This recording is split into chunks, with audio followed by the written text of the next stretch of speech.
இன்றைய நாளுக்கான நற்செய்தி வாசகம்.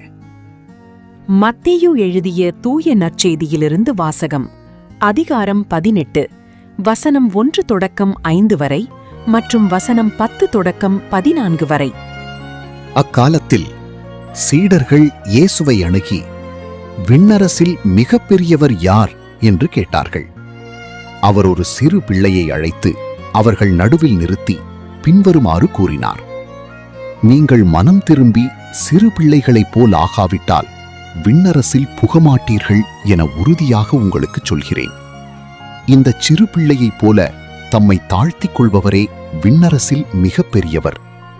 இத்தகைய சிறு பிள்ளையொன்றை என் பெயரால் ஏற்றுக்கொள்பவர் எவரும் என்னையே ஏற்றுக்கொள்கிறார். இச்சிறியோருள் ஒருவரையும் நீங்கள் இழிவாக கருத வேண்டாம். கவனமாயிருங்கள்.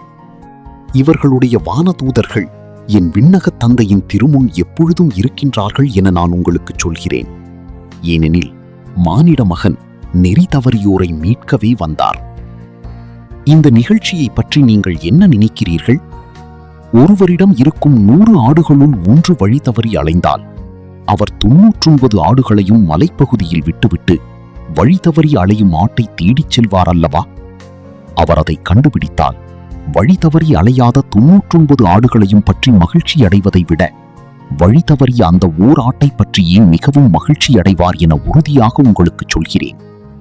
அவ்வாறே இச்சிறியோருள் ஒருவரு கூட நெறி தவறி போகக்கூடாது என்பதே உங்கள் விண்ணகத் தந்தையின் திருவுளம். இது ஆண்டவரின் அருள்வாக்கு.